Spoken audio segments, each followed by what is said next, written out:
Apakah kamu pernah melihat atau mengenal seseorang yang tetap sabar dan tenang saat mendapat musibah, dan dia tetap tenang saat dia mendapatkan keberuntungan, tetap terkendali dan sabar saat difitnah, diejek dan dicaci, tapi sebaliknya juga tetap bersikap kalem saat dipuji, santun dan rendah hati saat mendapatkan posisi, jabatan atau menjadi pimpinan, tetapi tetap sopan dan tidak minder ketika menjadi bawahan, bersikap biasa saja ketika makan di restoran mewah, dan tidak menolak makan di warung sederhana di pinggir jalan, tidak bangga saat naik mobil mewah, dan tidak sungkan saat naik angkot atau bus umum, tidak rakus dan menimbun saat diberi kesempatan untuk menjadi orang kaya, dan tidak mengeluh saat jatuh miskin, menggunakan sandang, papan, peralatan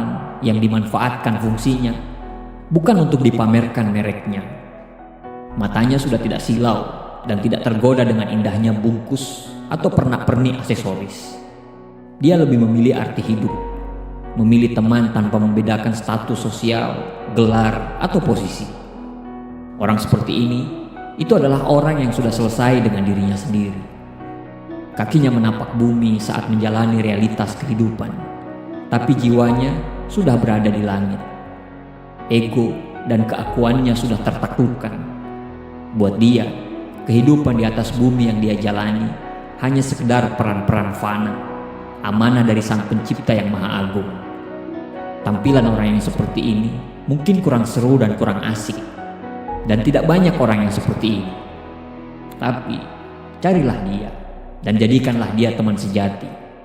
Bila kau tidak temukan, maka jadilah seperti dia. Pertanyaannya, apakah parameter kalau kita sudah selesai dengan diri kita dan menjadi orang seperti ciri-ciri di atas?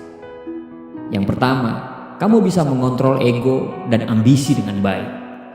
Ego dan ambisi merupakan dua hal yang berpotensi membuatmu menampilkan sisi negatif jika tidak dikontrol dengan baik. Kedua elemen tersebut harus lebih dahulu kamu beri makan, hingga akhirnya kamu mampu untuk mengesampingkan mereka. Kalau ego dan ambisi sudah kenyang, maka dia tidak lagi gerasak-gerusuk mengejar sesuatu hanya untuk ego dan ambisi pribadi. Artinya, kamu sudah selesai dengan apa yang kamu kejar. Kamu akan jauh lebih tenang dalam mengejar sesuatu.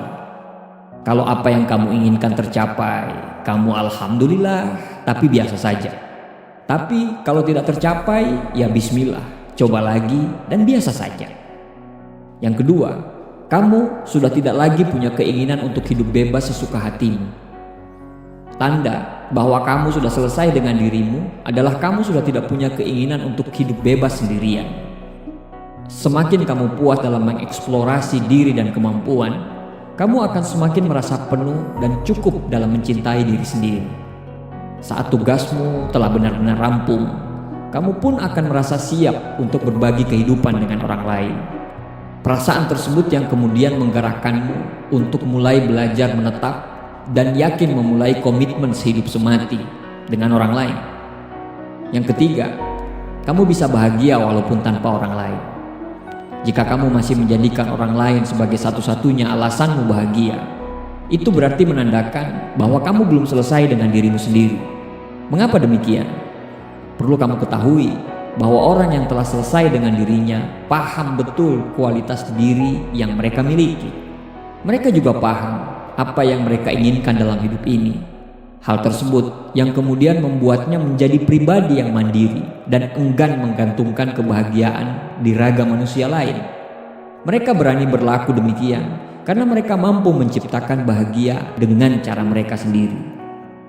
Yang keempat, mereka tidak merasa iri dengan kehidupan orang lain. Saat kamu sudah selesai dengan diri kamu sendiri, secara tidak langsung kamu pun akan merasa cukup. Rasa cukup ini membuatmu tidak terbakar rasa iri, meskipun hidup orang lain tampak lebih baik daripada kehidupanmu saat ini. Pemahaman tersebut hadir bersamaan penerimaan bahwa setiap manusia punya jalan hidupnya masing-masing. Kamu pun paham bahwa apa yang orang lain raih belum tentu membuatmu bisa bahagia saat kamu juga meraihnya. Alih-alih membiarkan rasa iri bersemayam dalam hati, orang yang telah selesai dengan dirinya sendiri akan lebih memilih untuk bersyukur dan menjalani harinya sebaik-baik usaha mereka. Yang kelima, kamu berdamai dengan diri kamu sendiri. Kebanyakan dari kita sering tidak sadar bahwa tengah bertikai dengan diri sendiri. Kadang isi kepala dan hati kadang tidak sejalan. Itu yang bisa membuat pertikaian dalam hati kita dan sering kita rasakan. Tapi seringkali kita abaikan. Sejatinya, berdamai dengan diri sendiri akan membuat hidup kita jauh lebih tenang. Tidak cuma tenang, berdamai dengan diri sendiri juga membuat kita lebih mudah menyelesaikan berbagai permasalahan ataupun mengambil keputusan hidup. Adapun orang yang selesai dengan dirinya sendiri pada tahap yang puncak adalah orang yang berada pada makom syukur dan ridho akan takdir Tuhan, yang dengan sikap itulah Tuhan pun menjadi ridho pada dirinya. Orang-orang ini tidak lagi terpengaruh atau tidak lagi terdikte ketika sedih atau gembira, dalam keadaan sempit atau lapang, bahkan ketika dihina atau disanjung, ketika dijauhi atau didekati oleh sesama manusia, kondisinya tetaplah sama. Kebahagiaannya adalah mengingat, menyembah, dan bersujud hanya kepada Allah saja. Terima kasih, semoga bermanfaat.